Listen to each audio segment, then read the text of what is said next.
Welcome to my least favorite podcast. My name is Dave. Hello? Ben? And I'm Ben. Oh man, this is going to be good. So we've got a few tech issues, and it's not a delay in the call. All right, let's get started. Released September 1st, 2001, Ominous Horizons, A Paladin's Calling, was the second and final game from Enlightening Software Development. A Paladin's Calling was hyped up simply because the company's previous game. Catechumen was a surprise hit in the way that it actually made some okay money.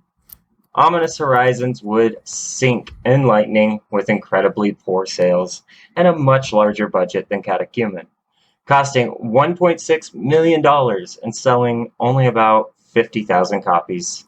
Enlightening was disbanded. Now, before we get to that, let's do a quick run-through of the game. It's much more pleasing than Catechumen. It's more competently put together. There's actual For sure. There's like some flow between the areas. It doesn't feel like every level is like a dungeon level. It's far from a run and gun. Well, just from like the first one, some of those levels just blend together from Catechumen. Like, oh, I'm underground again, running through lava. Yeah, let's get into the plot real quick and explain why the worlds are so drastically different, and luckily that they are, because they should be. So, the player is a paladin dropped into a village, and tasked by Johannes Gutenberg and the local priest to collect 8 stolen pages of the Bible scattered in various worlds. After years of research and labor, Gutenberg was on the verge of changing the world. He had completed the first printed book, the Holy Bible, but there were those who would seek to erase his success.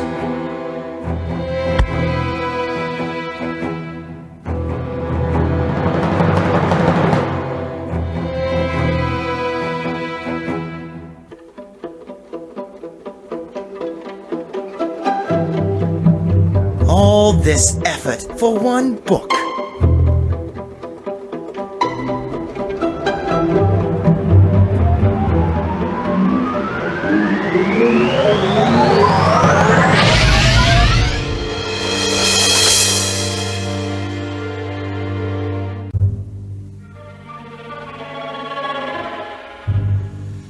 Here is the section you wanted, my prince. And the others? Securely as you asked. But, my prince, why not just destroy it all now? God made the mistake of revealing too much to the mortals. I will take advantage of his mistake by studying his Bible and learning his weaknesses. Then I will reclaim heaven and rule the universe unchallenged. So, it's a much higher quality than Catechumen is the first thing we want to say. The design and pacing are improved and provide more reason to advance forward. It's very important. And once you've accepted your task to collect the stolen Bible pages, you'll be pointed toward the church basement, where a portal in the floor is active. Taking place in the late 1400s, I believe, because I did some research on the Johannes Gutenberg Bible, and there's a lot there. It's pretty fascinating, but it doesn't mean that it's like fascinating to talk about in a podcast. So it's being printed, and one evening, an agent of the devil steals the pages, then distributes them among many worlds. Satan even takes one to hell with him. So the priest gives you a sword, which, similar to Catechumen, does not swing like a sword at any point, but rather shoots balls of fire, which was a decent change from the lasers and things we got last time, I thought. So you jump on into the first portal, which is the Mesa Verde, which is the one most imprinted into my mind. It's an Indian cliff dwelling that has you killing a wind-producing beast as its final boss. Now, this is the one I remember most because it's the first level easiest to get to, so every time I played this game, I at least got to this level. Yeah, and replaying it, I was surprised how quickly I got through it. I think it took me 10 to 15 minutes to clear the entire level. Like the monsters weren't a No, obstacle they're at completely all. reasonable. I did go ahead and play this on a more difficult setting. I played it on normal this time. Yeah. Well, this one is actually. I feel like it's.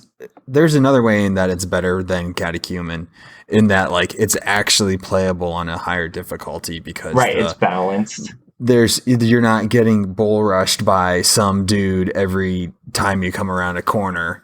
You have the monster speed's been nerfed a little bit. They move slower. They're telegraphing their attacks. You've got more chance to react and to use your gun sword. Gun sword, so good. I do like the term gun sword. Yeah, it's they should have gone with that. Gone right for it. The layout of the level is they never seem to have figured out how to like design their levels where it guides you to where you need to go. And I always, even though I'd played this level before, I still found myself like, I got to a point in it where I was like, okay, where are all the places that my character can physically go? Because I don't know which direction I'm supposed to right now. Now, the game is linear in that you have to open a portal or finish a portal to open another portal, but it's not linear in that you don't have to do everything in that portal to get the next portal to open. So there are ways to like glitch through it, but there's also ways to just legitimately play it missing things. And then you get so far in and you're like, oh God, I need that thing or from early on. And I ended up using the official walkthrough that was from enlightening.com when the game was released. So I went back and ended up getting armor parts just to beat the game properly. So there's definitely directional problems in the game. Well, they did do a better job, I think, than with Catechumen of spreading in collectibles in the items and having like in Mesa Verde, there's a is it the only character that you meet that talks that's not inside of the hub town, but the Indian guy. And he gives you like a mini quest. An Indian in the cliff dwelling. Greetings, friend. I have seen your face many times in my vision quests, and I hope that you can help me. Many moons ago, our sacred city was conquered by the forces of evil. The others have fled, but I remain with the hope that I may recover my people's ancient relic. It is guarded by many sand creatures, and I am unable to retrieve it. My people would be most grateful for your help. If you find our relic in the caves, return it to me, so that I may rejoin my people. So that's like they do a mini quest there, which is kind of neat.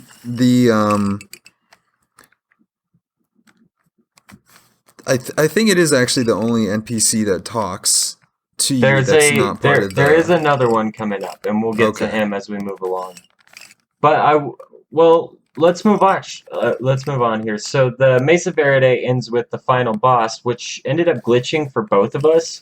So it was dead in no time at all. It's supposed to be a griffin that's creating wind, pushing down the cliff dwellings, and comes down to fight you. But what it did for both of us was swoop down, stopped, and absorbed all the damage until it died. Yeah, very anticlimactic. It was wonderful. So you go ahead and pick up that Bible page lying right there on the ground, somehow not blowing around in all this wind. And hop on the portal to the church. You go up there, again, speak to the priest, and you go down to the next level. You'll repeat this for all the levels. So the next level is the Sphinx. Probably one of the most impressive looking levels, in my opinion, as far as conveying some sort of fun, devious undertone, cool looks, really separates itself. It's an Egyptian theme level that doesn't have a boss. It is a maze with traps abound.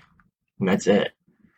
Well, it does have, I think, my favorite enemy type from this game, and those are the Are they? They're not mummies. They're like statues. And, I want to call them an Anubis. Yeah, but they're Anubis statues, and they don't move unless your back is turned. Very much a weeping angels esque enemy.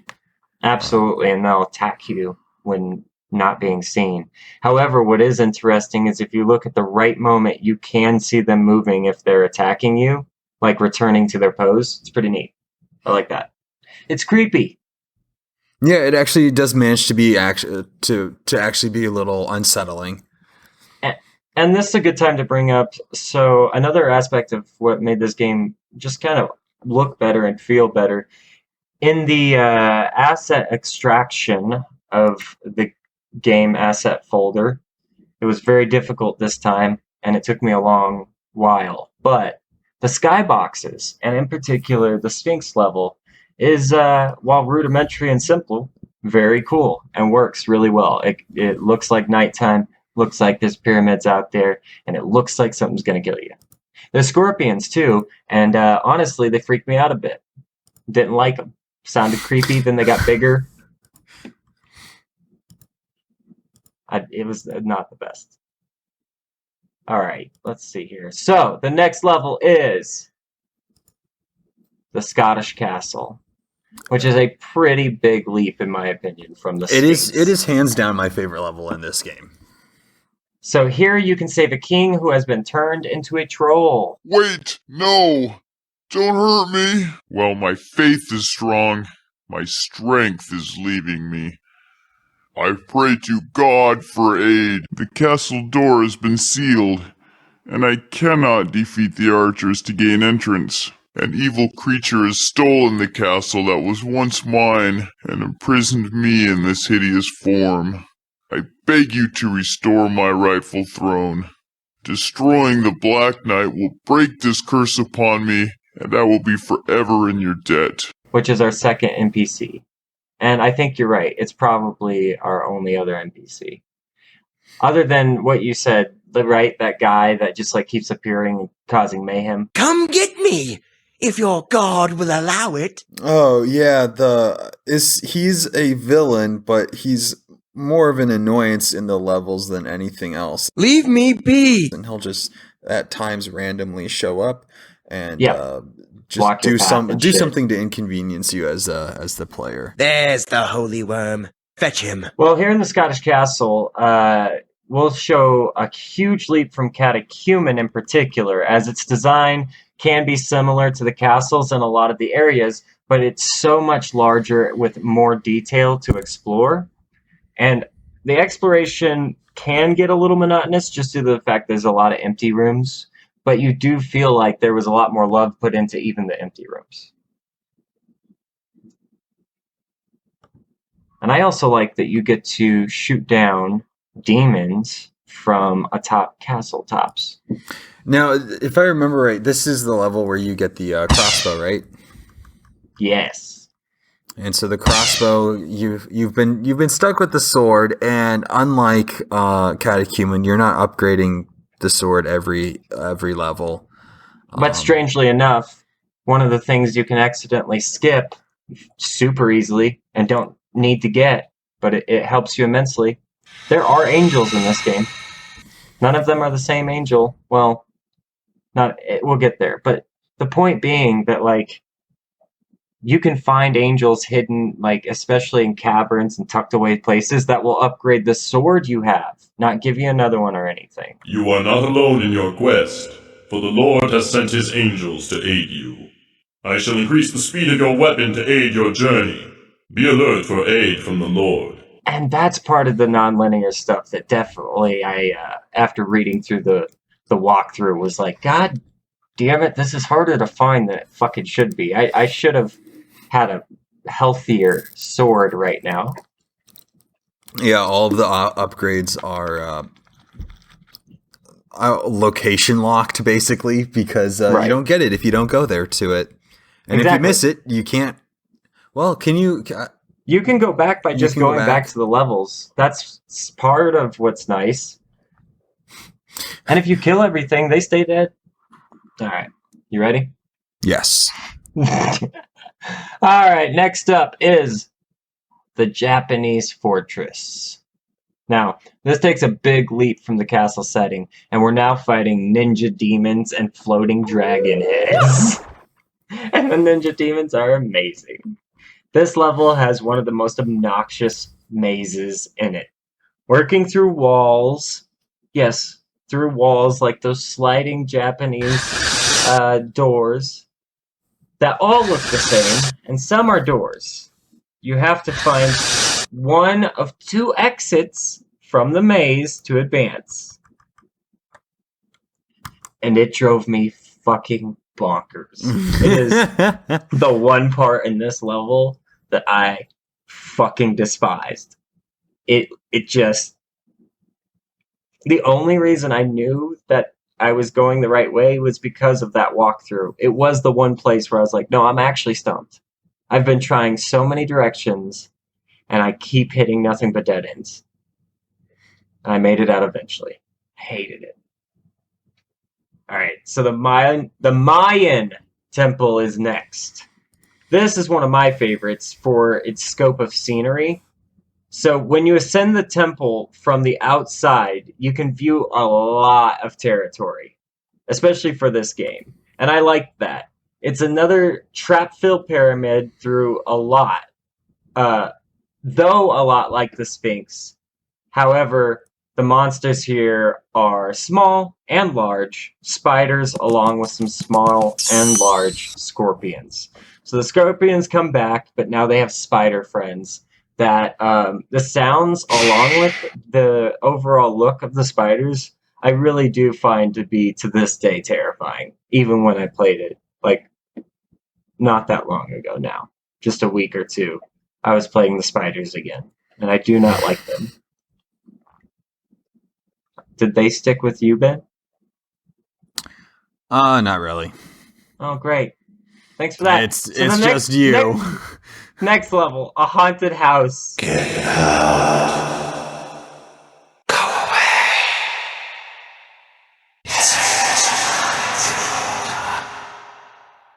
You will never make it.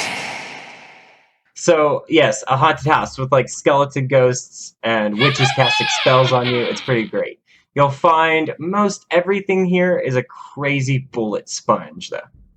Eventually, inside of this level is another portal taking you to Stonehenge, where you fight a giant skeleton ghost and get the next Bible page before talking to the priest and entering the oh-so-lava-filled Satan's lair. Now, a quick note on the haunted house. Yeah, if you don't have the upgraded sword, and it's not like fully upgraded, you feel it then because it takes forever to shoot anything down. And they are just after you. It's pretty obnoxious. They float and fly, and yeah. So, now after being in hell for Catechumen, I will say I enjoyed fighting in Ominous Horizons hell more. We battled two forms of Satan, rather than the same Satan, in two realms. So, first, we put Satan from the opening into retreat. That's our first battle. Once we've caught up to him, he's a giant winged beast hurling energy at you and mirroring himself to deflect damage. So this is done in an arena of sorts and ends up being quite tiring because bullet sponge I don't think is the proper term for this final Satan. I really thought that it would at least be a little bit better. And while the area was better, because I guess it should be noted that this devil in no way and not in either form looks like the Satan from Catechumen. But we are to note that this is the same universe as in one conversation with the priest. You ready, Ben? Big plot twist. Yes. Fear not, for angels such as myself have been aiding you unseen and will continue to do so. Once, long ago, I assisted a catechumen as he battled Satan in ancient Rome. I am blessed to assist you now. May your faith sustain you. So I feel like Satan just comes back in new forms all the time. He's the same Satan. Anyway, the Paladin is victorious. But not done yet. You must run through an open door and quickly up a narrow set of stairs to grab the last missing Bible page. And exit the portal before lava rises to swallow you. Go and speak with the priest one last time, who seems to be pretty presumptive as to the future of enlightening development. Congratulations, Paladin. We are well pleased with your works of faith. You have accomplished a great victory here. However, there is much evil left in the world, and you will undoubtedly be summoned to service again. But for now, let us celebrate and praise the Lord. Enjoy the final cutscene with the townspeople praising the Paladin.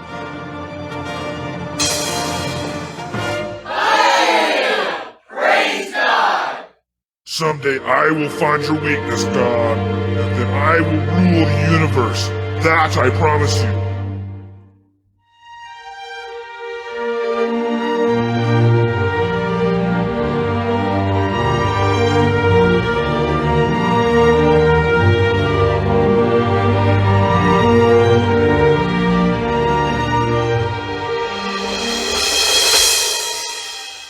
Romans, chapter 8, verses 1 and 2. There is therefore now no condemnation to them which are in Christ Jesus, who walk not after the flesh, but after the Spirit. For the law of the Spirit of life in Christ Jesus hath made me free from the law of sin and death.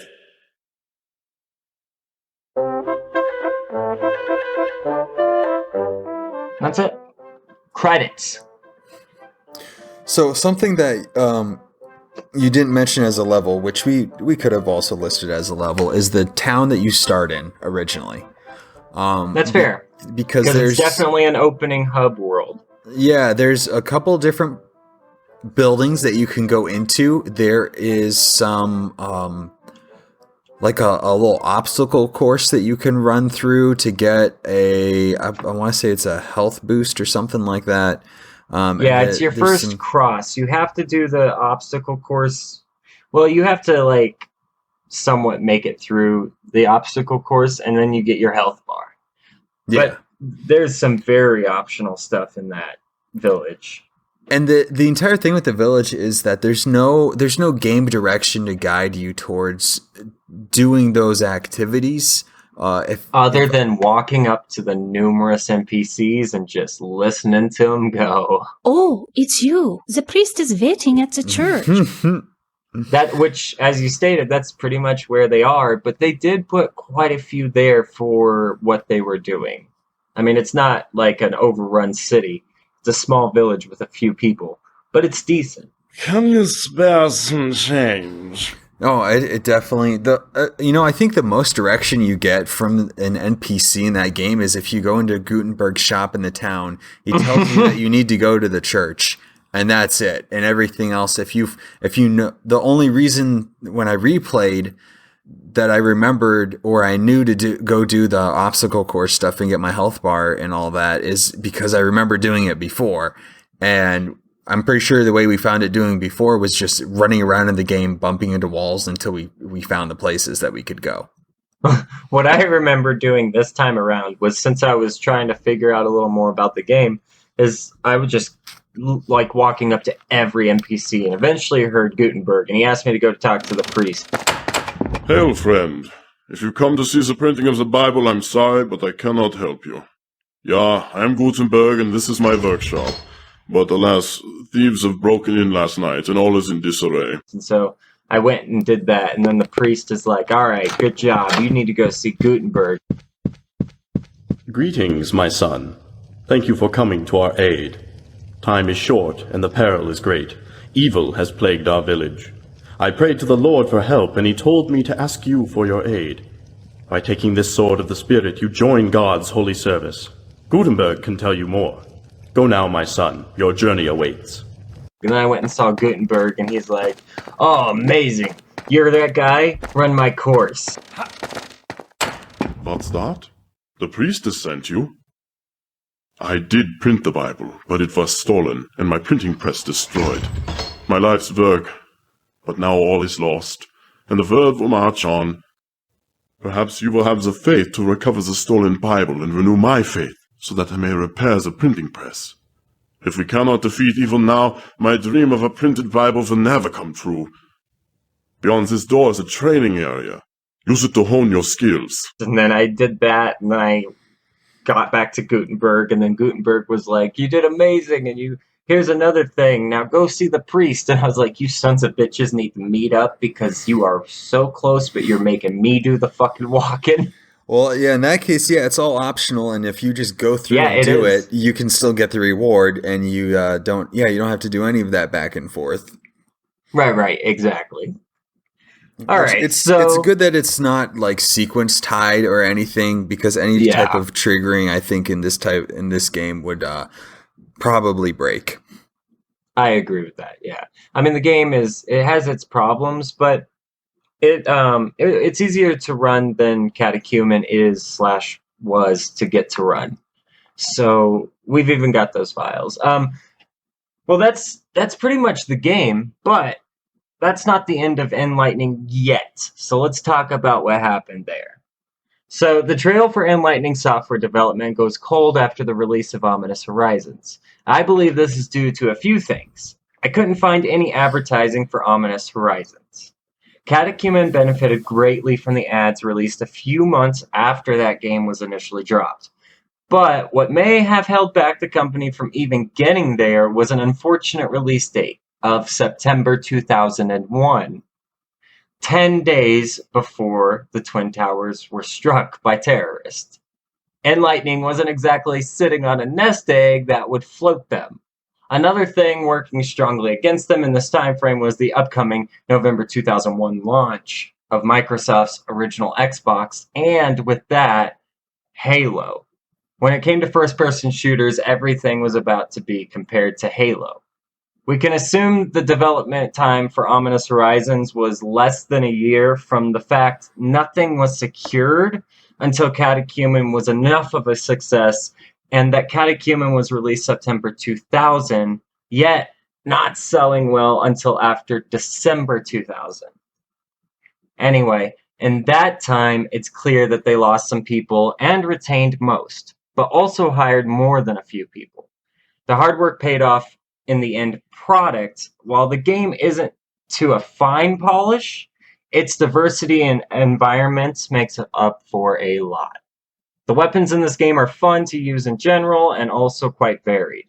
Unlike Catechumen, there isn't a bonus level for finishing the game on its hardest setting. I was able to dump the game's asset files and found no signs of hidden content, unfortunately. But there are some assets that are unused in Ominous Horizons from Catechumen, namely the first Angel character asset featured in Catechumen is present in the Ominous Horizon game files, which I feel was simply a placeholder for working on the second game. All right. You ready, Ben? It's time to discuss the end of Enlightening. If you visit Ralph Bagley's LinkedIn, you'll see he was CEO of Enlightening Software Development from 1999 to 2007. So where did the last 5 years of that go? Almost nowhere. So I want to do some fuzzy math, but first I'll explain the fuzz. So Catechumen's budget was reported at $830,000 to $850,000. Now, I'm inclined to believe the $850,000 number. It comes from one of the more in-depth articles about the game from ChristianityToday.com, and it has an interview with Ralph Bagley. Though never explicitly stated, I think the extra $20,000 was tacked on to the initial budget to purchase the ads 3 months later. Something the article did report was the ad buys, but not the figure. So with 18 months and $850,000, Catechumen was retailed at $49.99 and sold 80,000 copies. We're not going to figure out the ways things were divided among retailers and Enlightening. We're just going to multiply $49.99 by 80,000. And that puts you at just under $4 million. So you can see why there was interest. People got their investment back, plus a little on top. But when Ominous Horizons life cycle brought it only 50,000 copies sold against a 1.6 million budget, the math is different. Not only is it far less copies, but the game retailed for $29.95. Multiply that by 50,000, you get just under 1.5 million. That 1.5 million didn't come in the day the game released either. It was a slow trickle. And I don't have any definitive source on how the company disbanded and went out of business, but I believe that it's as simple as any other company that wasn't successful enough. The interesting thing to me is that Catechumen and Ominous Horizons have continued to get minimal coverage but separate from each other. While the two are without a doubt spiritual brethren, they're distinct and you could never mistake one for the other with minimal gameplay under your belt. Catechumen seems to have a more dedicated fan base, and I think a lot of that would be nostalgia. But I'm not going to say that's the only thing, because Catechumen was around in the Christian scene well after its release and after Ominous Horizons. We both remember seeing it in Christian media magazines probably in the later 2000s. It had a lot of unsold copies, but that's probably the retailers trying to empty old stock. Regardless, it kept that game alive for a lot of people. The result is pretty decent documentation on the game and a small group still playing it. Ominous Horizons, however, has seemed to remain an odd piece of video game history, rather than a remembered experience. I found one review on it for YouTube that's in Polish, a lot of videos in Russian, and a few in English. Even with all that content, no one has full footage of the game uploaded. Some have most of it, even with someone uploading the end of the game. I also think that some of its obscurity is due to not enough people being able to finish the game. I'm happy to have beaten it after all these years. The environments and sounds do shine in the game. I was always curious about making it to hell. I knew it was the final level. I was so spooked out by the early levels, I was sure it'd be the scariest of all, and it's pretty cool. The battle was difficult, but, it was still satisfying to beat the game. And I did use the hell out of that autosave feature this time, since it worked. It was one of the very few 3D Genesis game engines to be 3-engine games to be licensed. And in the next episode, we'll continue the Genesis 3D coverage. But for inlining software development, I'd like to say thanks for the memories.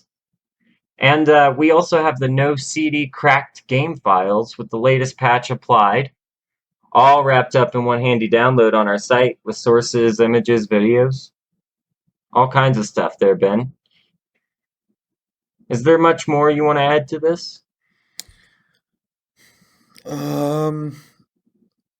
It's unfortunate that this was the last game that they made, because there's such a huge amount of improvement that it makes between Catechumen and this one, and with that short development cycle too of only probably the December to September, so probably close to 9 months of development time, and to be able to put out something that is just works a lot better than the previous game.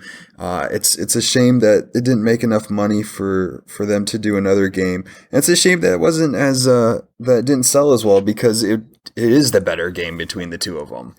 And it was released at, $30, man. I did some research. It was released at $30, not 40, not 50. So yeah, I'm with you. I think that they were trying to make all the right moves, but in my opinion, one of the largest things that will always fall back is it wasn't their work that hurt them the most. It was simply their time frame. And it sounds like a complete lack of advertising. Yeah, I never ended up seeing any advertising for it, and that is technically what helped Catechumen the most. All right, well, Ben, if you don't have anything else, I do have one final thing before we leave. I wanted to share a quote from Ralph Bagley from an interview in August of 2000, 1 month before the release of Catechumen. He's asked if he's bothered that his game will be judged on its faith angle first rather than its gameplay. Bagley responds, Yes, it does tick me off that the game developers and publishers out there don't have the testicles to create first person games that aren't just bloodbaths and centered on evil. When we initially sought funding for our project, I was turned away by several high profile game publishers before they even read my game design document. Fortunately, we had several people with a lot of money step up to the plate. We are now not only a game developer, but we are a publisher as well. Our game is going to be in every major retailer, as well as all of the Christian and Catholic bookstores in North America. The response has been tremendous to our demo, and we want to tell all of the game developers and publishers that didn't believe that a biblically based game would be successful. Ha ha! Oh, the irony is so thick you could cut it.